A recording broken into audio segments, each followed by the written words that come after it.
Financièrement, on a clairement boxé au-dessus de notre catégorie. Je vais vous rendre plus riche que les PDG les plus importants de tous les États-Unis. Moi qui suis dans la finance, 30% c'est impossible. J'aimerais qu'on fasse quelques secondes de silence. Mamadi Messi s'en va. Le crack. La pépite. C'était sa saison. En plus. Non, allez, Mamadi Bangré s'en va, messieurs. 23 ans, 22 matchs officiels au TFC pour 2 buts inscrits depuis 2021 au club depuis ses 6 ans. Il a signé 3 ans à Grenoble. Clément, ça t'inspire quoi le départ de Mamadi Bangré? C'est pas vraiment une surprise, je pense. Je sais pas s'il y a grand monde, en tout cas autour de la table, qui l'attendait à avoir un rôle à jouer vraiment cette année. De là, le voir partir. Pas forcément le cas. Si. Vous attendez. Ah oui, si. Je pensais qu'on allait peut-être le reprêter, pas le céder définitivement. Ouais. Enfin, moi, c'est le transfert sec. Après, je dis que c'est bien pour lui, par contre. C'était prévu. Et je m'attendais pas forcément à un transfert sec. Oui, c'est ça. Il devait aller à 3 normalement. Bah oui. 3 n'aurait jamais dû descendre sportivement. Oui. Ouais. Moi, c'est en ça que J'ai déconnecté cet été, moi, pendant les JO. Donc, on avait déjà, entre guillemets, essayé de le refourguer ailleurs l'an dernier. Et ben, ça se fait maintenant parce que ça n'a pas pu se faire l'an dernier. Mais je pense que c'était dans les plans depuis un petit moment, quoi. Mais c'est bien pour lui. Je pense qu'il n'était pas prêt, tout simplement, pour la Ligue 1. Trop de concurrence, je pense, sur les ailiers. Il y en a beaucoup qui l'attendent, qui l'attendaient peut-être dans un rôle un peu plus feu follet en fin de match. Mais malheureusement, il n'a jamais su répondre aux attentes. Donc c'est bien pour lui, parce que ça a l'air d'être un mec sympa. Je lui souhaite une bonne continuation pour la suite. Je pense que Grenoble, c'est quand même un challenge sportif intéressant. Ça va changer de QRM et 3. 3 aussi, c'était un peu la merde ces derniers temps. Je pense que sportivement, il peut y avoir des choses intéressantes. Donc, à voir. Il se fera moins chier surtout le soir par rapport à QRM 3, quoi. Et c'est dommage après. C'est joli, tu vas faire des randos, il y a du ski, c'est un peu mieux. Sur le pitchoun qui quand tu sors de la ville. Mais, oui, non, c'est la pollution, on va via Grenoble. J'espère qu'il n'est pas dépressif à la Schmitt parce que ça va être dur. Non, mais un profil qui pourrait, avec un brin de marge de progression, revenir en Ligue 1.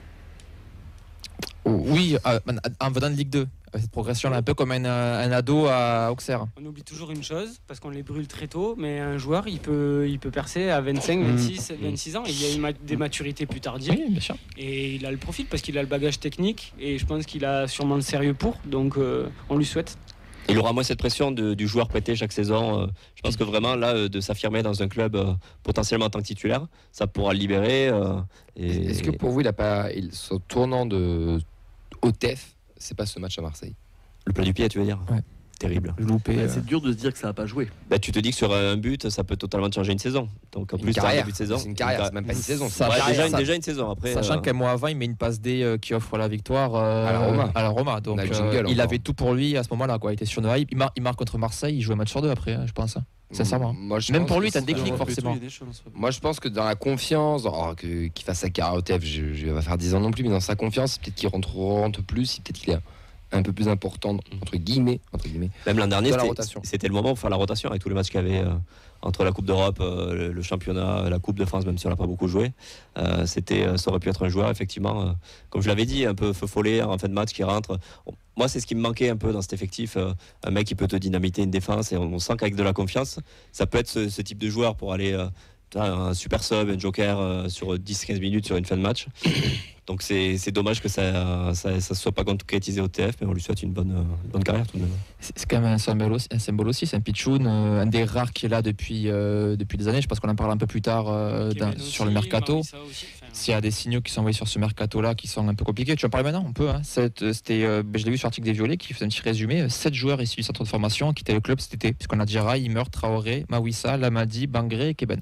Alors, ce qu'il faut savoir, c'est que le président, il a dit que dans un moyen terme, on aimerait avoir une équipe titulaire à 50% de l'effectif issu du centre de formation. Je me permets de reformuler ses propos. Il espère une vente de 50% de l'effectif issu du centre de formation, parce que pour le moment, en fait, on voit que... Il y en a qui n'ont pas le niveau. Si on reprend le 11 de la N2, est-ce qu'il y a des mecs qui peuvent, à moyen terme, arriver dans cette équipe de N3, tu veux dire de N3, pardon. Oui, Zuliani, il compte Saka, il compte sur Arad, il compte sur Saka, Kanvo, ceux qu'ils ont fait signer. Ouais, tout simplement. Niflor, c'est le futur reste. Reste fait 2 ans bar et on en encore. Niflor, je pense qu'il... En fait, il a exactement les mêmes temps de passage pour l'instant que Guillaume Reste. C'est pas mal. Oui, mais il a pas le même hype, ni peut-être. Voilà. Mais en tout cas, ils lui font passer la Attention, il a un nom. Oui, il a un nom. Mais ils lui font passer les mêmes étapes au même moment que Guillaume Rest. Alors bon, d'ici 1 ou 2 ans, peut-être que. Il a un nom d'un papa qui était pro. Ok. Et après Maouissa, t'étais bien obligé de le vendre, vu le prix qu'on t'a proposé. Non, t'étais obligé par rapport au droit TV, parce que Mehdi n'était pas là dans l'émission de vendredi et il nous l'a souligné en off. Mais non, Maouissa, tu ne dois pas le vendre. Tu le vends parce que t'es droit TV, machin. Mais tu ne dois pas le vendre. Merci Nicolas, merci Montpellier. Tu ne dois pas le vendre. C'est Caillot le problème. Tu ne dois pas le vendre. Bon, après ça c'est mon avis. Tu parles du bilan de Fred, Caillot, le problème ou... Allez, il y en a un autre gardien qui a été prêté. Ne prends pas le micro, Fred, s'il te plaît. Vincent, près de qu'est-il? J'adore. Il est là pour se faire un an et pour se faire un CV et un Erasmus, des points, mais des miles, c'est un avion. C'est Ketil Hogg qui repart 4 mois en Norvège à Lodz BK jusqu'au 31 décembre 2024, vu qu'il joue en année civile. Il est directement titulaire puisqu'il a joué ce dimanche contre Rosenborg, défaite 3-1. Son club est dernier à 2 points du barragiste et 3 points du premier non relégable. Il reste 11 journées, il devrait sûrement toutes les jouer. Âgé de 26 ans, il est encore sous contrat jusqu'en juin 2026. Ça veut dire qu'il va revenir à Noël jusqu'à qu'il y ait un club qui se positionne. Il va partir libre en 2026. Puis voilà. Oui, surtout peut-être qu'il partira en Norvège. C'est compliqué pour lui. Chaque année qui passe, moins on peut en tirer aussi financièrement. Vu qu'il y a moyen de contrats rachetés. C'est sûr. Bon. Messieurs, et je me retourne vers toi Clément, quelles sont les priorités du mercato pour toi pour finir cette rubrique? Alors pour ne pas changer de ce qu'on dit depuis déjà quelques semaines maintenant, je pense que les grosses priorités, les gros chantiers, c'est le poste de latéral droit. Non. Et le poste de numéro 9. Oui. Comme je l'avais dit dans mes points, pour moi sur la saison, faire avec Kamanzi et à mon beau-fils, que c'est le surnom que j'ai trouvé pour Djibril Sidibé, je pense que ça va être un petit peu compliqué. Pour un, c'est plus une question de niveau pour Kamanzi, et pour l'autre, c'est Sidibé à quel point il va être prêt et quand est-ce qu'il va être prêt. Après être international. Est-ce qu'il a une saison dans les pattes? On ne sait pas. Et ce poste de numéro 9, moi j'aime beaucoup Franck Magri, je pense que c'est un super joueur qui a plein de qualités. Mais au moment de le faire sortir, tu te dis, mais on met qui quoi? Nathan, latéral droit, il n'y a pas que toi. Je ne démords pas. Ouais, mais moi je suis pas d'accord. Je ne démords pas. Le 9, par contre. Le 9, oui, on est tous d'accord. Le latéral droit. Mais pas de niveau de supérieur à Magri parce qu'on l'aura pas. Je le maintiens. Avant de parler du numéro 9, on va parler du latéral droit. Ouais. Le latéral droit, donc Clément, Nathan, ils sont sur le latéral droit. Donc on a Sidibé qui vient d'arriver, qui n'est pas prêt physiquement, on l'a tous vu, on le sait. Et il a très international arrivé, je pense qu'il sera prêt après au 15 ou 16 septembre. Kamenzi qui fera du Kamenzi. On a un autre mec derrière, Messali. Je ne l'ai pas cité, mais c'est peut-être le meilleur joueur de la réserve. Je sais, mais complètement sorti de la tête. Parce qu'il c'est peut-être le meilleur sur le match de basket. Voilà. Il est plus réserve. Quoi. Et donc, vous voulez encore un mec à droite? 2004, donc il est plus âgé. Attends, ça fait trop. Si tu veux on recrute encore un mec à droite, les gars? Moi, j'explique juste par rapport à ce qu'on a perdu. On a pour le moment qualitativement pas récupéré ce qu'on avait perdu. Ça c'est vrai. Mais Sidibé pour le moment il est pas Sidibé pour moi, tu dis après la trêve, pour moi ce sera beaucoup plus long. Je dirais 3 mois, 3-4 mois, le temps de bien s'acclimater. 2025. Je pense que c'est un joueur long terme. Sidibé c'est bon. Long terme, je le vois. Il est pro le Gonzi, il va 3 mois à se préparer. Non mais je sais, mais écoute, le Sidibé que j'ai vu des dernières saisons à l'AS Monaco, là je sais que je sais pas l'an dernier s'il joue beaucoup de matchs. 23 sur 25. Ouais, c'est pas trop mal, mais voilà, il arrive, je sais pas. Je suis d'accord avec toi sur le fait que je suis absolument pas confiant pour Kamandi et pour Sidibé. Voilà, j'espère qu'ils nous donneront tort. Pour moi, ça va porter. Sur le papier, on les a les latéraux, les gars. Mais sur le papier, en quantité, tu les as. Mais ça, et il y aura sûrement pas de recrutement là-dessus, et c'est normal. Dessler, il a jamais flopé. En qualité, on a le droit d'être inquiet. Dessler, c'est du flopping. Non, Dessler, il a toujours. Dessler, il a floppé aussi. Dessler, on a dit qu'il a atteint son plafond de verre. Dessler, il a toujours été sur une lignée. Il a jamais. Et on a dit si on veut passer un cap au-dessus, faut qu'il. Oui, mais est-ce que tu as passé ton cap au-dessus là? Est-ce que tu as passé ton cap au-dessus? Sidibé pour le moment je l'ai pas vu. Moi, tu as passé un cap en dessous pour moi là. Kamenzi, oui, mais Sali, Sidibé, on les a pas encore assez vus. Je ne sais pas. Après c'est un avis. Le truc du plafond de verre de Dessler, je pense que c'est un peu une légende. Pour moi, ce mec-là, il avait un niveau qui était le sien. C'était pas le meilleur latéral du championnat, mais c'est bien meilleur que tout ce qu'on a. C'est un ressenti sur le. Et pour moi, c'était notre meilleur latéral de loin, y compris les latéraux gauche. Et je trouve que c'est hyper casse-gueule de miser sur le seul Kamanzi pour la saison entière. Mais parce que tu mises pas que sur lui. Mais c'est pas on mise pas sur Kamanzi, on mise sur Kamanzi numéro 2, voire peut-être pas parce que ça numéro 3 si le jeune il arrive à percer. Et si t'es emmerdé, il y a Moi, je pense que le petit jeune, il va venir toquer. Il aura Mais des ça, il a minutes. pas de J'espère qu'il va nous faire mentir Sidibé. C'est juste un ressenti, j'ai l'impression que. Je sais pas si à quel Mais il a moment fait la on prépa, fera il a joué. Et Je suis très content de l'avoir dans l'effectif parce que c'est un joueur quand même qui a connu. Et voilà, au niveau de l'état d'esprit aussi, il va apporter beaucoup. Mais j'ai peur que sportivement, ce soit trop léger. Vincent. Il ne manquerait pas un gardien à la COSIS. Non, sérieusement, par contre, j'ai des réactions sur les réseaux qui sont. Ça divise. Il y a des avis que je ne lirai pas sur Dessler parce que sinon Clément va venir vous casser la par gueule. curiosité, vas-y, dis-en. Non, par contre, je suis un peu d'accord. C'est le très beau pseudo de Dickbick 30200 qui nous dit avis risqué, est-ce qu'on ne voit pas Dessler un peu plus beau qu'il n'était vraiment, surtout à cause de son style de jeu, sa débauche d'énergie, ce côté hardieux. Est-ce qu'il est vraiment 10 km au-dessus de Kamanzi? Oui. 10 km, non. Sur la Devant régularité, Kamanzi, oui, mais. sur un championnat, oui. 8 km si tu veux. Mais... Alors, petite question, à vélo, ça va plus est-ce que vite, le ouais. Kamanzi de Lisbonne au retour est meilleur que Dessler sur le match retour qu'on Non. fait contre Lisbonne? Prendre sur un match. Moi aussi, dans ma vie, sur dans un ma match. carrière, j'ai fait des matchs de fou. Non, mais intrinsèque, toi qui aimes bien parler d'intrinsèque. Intrinsèquement, Kamanzi est meilleur que Dessler pour moi. sur ce match. Moi, Kamanzi est meilleur que Dessler intrinsèquement. T'as répondu à ma Oui, question. mais il n'y a pas que. Par contre, sur le championnat, sur la régularité, Dessler était au-dessus du intrinsèquement. Je trouve que le joueur que Kamanzi a plus de qualité que Il n'y Dessler. a pas que le technique et le Pas physique. d'accord. Je suis d'accord, mais il m'a parlé intrinsèquement. On a bien dit intrinsèquement. Il faut prendre en compte la tête. Je vous fais la Et liste. Dessler était meilleur. Je fais la liste rapidement ce qui a été proposé en commentaire. Pour Freefly, il faut un 9 et un milieu créateur au box-to-box. Il nous faut un défenseur central ou un buteur pour l'ami sur YouTube. C'est Tolosa nous dit un 9, un milieu polyvalent. Ensuite, si possible, un défenseur polyvalent pour le banc. Il y a Tim sur YouTube qui nous fait sa liste de courses avec Yonani 10 du Pana ou Xvirt Garden de Bromdy qui a été éliminé en conférence de ligue qui a de bonnes stats. Le Biergarten, le bar à Toulouse. Oui, le Biergarten qui est sponsor de cette émission, n'hésitez pas à sub. Je regarde aussi, on parle aussi d'un défenseur droit du centre de formation, je pense que tu es cité, voilà. Il y a du monde qui demande aussi peut-être aussi à gauche parce qu'on parle du côté droit mais à gauche. Parce que Oiseau qui est plutôt moyen depuis quelques temps. Attendez. Fred, il voulait réagir sur le latéral droit. On va intervenir. Il est pas Villarreal, lui intervenir Fred. Alors sur le latéral droit. Monte le son, Fredo. Ouais. Sur le latéral droit. Moi, je vois pas l'intérêt de compiler un quatrième joueur potentiel. Une collection. Voilà. Ou un départ de Kamanzi peut-être. Non, mais Kamanzi, il est jeune. Kamanzi, il est jeune, il va progresser. Alors, est-ce qu'il va arriver au niveau de Dessler? Je ne sais pas, mais potentiellement aussi, il a encore devant lui une grosse marge de progression. Surtout que cette année, je pense qu'il aura beaucoup plus de temps de jeu que l'année dernière.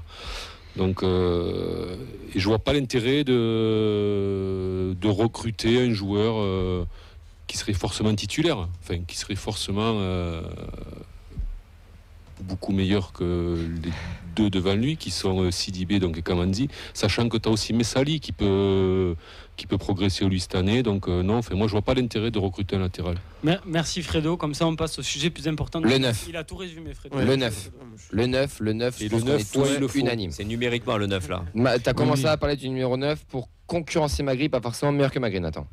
Alors oui, parce que je maintiens, ça fait depuis qu'on a repris les émissions, je lui ai dit je ne vois pas arriver à 5 jours de la fin du mercato, même pas à 3 et à trouver un mec qualitativement qui soit meilleur que Magri. Pour moi, c'est nécessaire d'en avoir un dans la rotation parce que ta seule solution alternative maintenant, c'est d'avoir Abouklal qui vient dans l'axe. C'est nul. Oui, c'est pas bon. C'est pas que c'est nul. Donc, sur le but, il vient position axe, il fait un beau rôle. Oui, donc j'ai pas envie de voir ça. Et donc, je pense, numériquement, c'est nécessaire d'avoir... si Magri se blesse tout simplement, ou si Magri ça fonctionne pas, c'est nécessaire d'avoir un mec qui peut le concurrencer, mais je vois plus un mec de son niveau qu'un mec qui sera forcément meilleur que lui. Qui aura des stats. Gaffe encore une fois au panic buy, comme à chaque saison tu te trouves des fois avec des cailloux de la chaussure. On ne veut pas à Coradams quoi. Les gars, le panic buy c'était à Rondonou l'année dernière. Bref, on en parlera après, mais non, moi je pense que le 9 t'en as besoin. Magri, il faut lui laisser la chance. Moi je trouve dans ses déplacements, il a été intéressant. On parlera du match plus tard, mais je trouve dans le match, il est pas. Je trouve que beaucoup de monde lui crache dessus, mais moi je crois en lui, il a quelque chose. Moi j'aime bien ce genre-là, il donne, et après, ouais, peut-être un concurrent, pourquoi pas, mais c'est vrai que t'as raison, s'il se pète, t'es cuit. Après, Parce que t'auras personne qui peut jouer 9. Magri, on en parlera, je pense, sur le tour de match. Le problème de Magri, tant qu'on n'a pas fait le deuil d'Alinga et qu'on n'arrive pas à se mettre à la tête que c'est pas d'Alinga et que c'est pas le même attaquant, on aura toujours un problème. Ça vous rappelle rien ça? Ah, si. Genre Van de Boomen, Siro, genre. Non? Oui, mais bien sûr. Tout à fait, en tout cas, c'est pas irréel de dire que pour l'instant, et si c'est comme ça toute la saison, sur les 2 premiers matchs qu'il a fait sur la prépa, Moi, je pense même que si on veut vraiment passer le cap, il faut un mec supérieur à Magri. Après, c'est pas le contraire. Il faut pas après, sinon, tu resteras au même niveau. Il vous met la tête qui est pas sortie par Lafont, il vous met la frappe sous la barre qui est rentrante. Est-ce qu'on a le même discours si Magri a 2 buts en début de saison? Non, je pense pas. Donc qui retournera des vestes. Pareil, parce que dans le jeu, toi oui, mais dans le jeu il est quand même Fred pour finir. Moi je rejoins complètement Mehdi, il faut un mec au moins aussi bon que Magri. Au moins. Parce que parce que si Magri se blesse, t'as rien. Mais là, au moins, tu as quelqu'un qui peut le concurrencer, voire lui passer devant en cours de saison. Alors après, oui, moi je l'aime bien, Magri. Il a des qualités, mais quand tu tapes sur la barre, tu tapes sur la barre. Et donc, un meilleur que lui, peut-être qu'il aurait mis, quoi. Non, mais c'est bête, mais c'est comme ça, quoi. Au bout d'un moment, tu vas pas lui chercher des excuses s'il tape 3 fois sur la barre et dire voilà.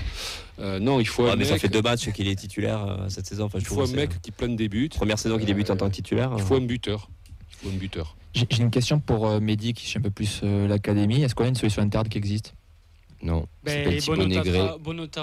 Bonota Traoré est parti. Thibaut Négré, mais il a 17. Il est 2008. Il est 17. Ouais, il est beaucoup trop jeune. C'est le plus vieux, quoi. L'attaquant de la M3, c'est Ruben Bellianjou, mais ils n'ont pas fait signer de contrat. Et l'année dernière, contrairement à ses copains de 2005, la plupart de ses copains de 2005, ils jouaient à la U19. Donc quelle confiance ils lui font. Après, il a des qualités. Il a des qualités. On sait qu'on est... J'allais dire, on est passé à côté de celui de Rodez, merde. Corredor. Non, il avait juste pas le niveau à ce moment-là, peut-être pour nous. Peut-être que c'est le cas de Bellianjou. Mais il n'y a personne derrière. Donc il faut quelqu'un. Et il faut qu'à Bouklal, en 9, ça soit que le 3e choix. Moi, c'est surtout une question de profil, avoir un profil différent de celui de Magri, parce que l'an dernier, on avait 2 attaquants avec des profils différents, Dalinga et Magri, qui sont pas les mêmes joueurs de foot du tout. Et t'avais pas d'ailier. T'avais pas Gbo, t'avais pas Bouklal comme tu débutes ta saison. Ouais, donc là, c'est l'animation de Bouklal. Non, en octobre. Il fait 4 matchs, mais ouais. Je crois en octobre. Non, mais il arrive se blesse en Europe. Non, je crois que c'était plutôt que ça. Bouklal, il se blesse en octobre, les gars. Il se fait encore plus tôt que ça. Non, début octobre. Fin septembre, je crois. C'est le premier match début octobre, ça se lie. Ouais, donc c'est fin septembre. Ça veut dire que t'as joué Sangbo et ça va Bouklal, c'est-à-dire. Le profil différent, tu vois, l'année dernière, quand t'avais Magri ou Dalinga, t'avais 2 profils différents. T'as fait un profil plus mobile que l'autre, un profil plus buteur que l'autre. Et si tu dois trouver quelqu'un, si tu l'imagines, tu te dis que tu dois avoir un mec comme Dalinga, donc un mec. La direction cherche ça. Un mec d'un 90 qui doit prendre les ballons à la tête et qui doit être un joueur de surface. Après l'an dernier, théoriquement. Ton seul danger, c'est qui l'an dernier? C'est que Dalinga quasiment dans la surface. Là, en début de la saison, avec un Gbo qui a eu quand même des stats l'an dernier, qui est dangereux, on a vu quand même que ça marchait pas mal offensivement, enfin du moins sur le match à Nice. Bon, on va reparler après. Bouklal aussi qui a, s'il se met à lever la tête, ça peut être intéressant. Donc, ouais, mais là c'est vraiment au niveau numérique, quoi. Il faut. Après, c'est nécessaire. En termes de profil, comme tu as les deux qui rentrent souvent, tu as Dalinga et Gbo qui rentrent très, très souvent. Magri, je suis pas sûr qu'il soit. Des fois en relais, il peut le faire, mais je suis pas sûr que ça soit un appui nécessaire, qu'il ait le jeu en déviation nécessaire pour qu'il puisse rentrer et se servir de lui de temps en temps en appui. Et c'est pour ça qu'un profil un peu plus comme Dalinga qui a progressé petit à petit dans le jeu dos au jeu justement, un profil un peu comme ça, c'est tout con, mais c'est un autre niveau encore une fois, mais un profil type Giroud, quoi. Un type qui est capable techniquement de jouer en déviation, d'être hyper intelligent dans le jeu et qui peut être un peu présent dans la surface. D'accord, adapte, même s'il te met pas 10 pions dans la saison, aussi, parce que tu as les 2 autres qui peuvent être décisifs et te mettre le feu, quoi. Et puis il y a des matchs où on va se retrouver emmerdé avec le profil seul à la Magri, et que donc c'est bien d'avoir une option pour faire rentrer quelqu'un qui a un profil différent et qui est un vrai buteur, qui est pas un Skita ou un Bouklal. Et puis moi je veux remonter juste, on parlait de mieux que Magri, mais je pense que si tu cherchais mieux que Magri, tu aurais déjà recruté. Parce que tu savais que Dalinga allait partir, donc à mon avis, tu t'es dit, on va faire au moins la demi-saison avec Magri. Ça fait 6 mois qu'il est partir. S'il arrivait pas à la fin, je vois pas le sur le d'occasion. Attention, un 9 d'occasion. Ne n'enterrons pas trop vite, trop vite. La date de fin du mercato et on enchaîne. Ouais, pour terminer, la date de fin de mercato elle approche puisque c'est ce vendredi 30 août à 23h. Donc date commune pour la France, l'Angleterre, l'Italie, l'Espagne et l'Allemagne. Donc les 5 grands championnats se terminent en même temps. Donc il y a urgence et ça veut dire que surtout qu'on sera pas les seuls à devoir se dépêcher. Mais là tout le monde, ça va être nous on en a qu'un à trouver, il y en a qui en ont encore 2 ou 3. Un $10, ça vient à Montpellier ou pas? Oui, je pense. À Montpellier, ils en ont plus de 25 à trouver, j'ai l'impression. Merci Nasser, pardon.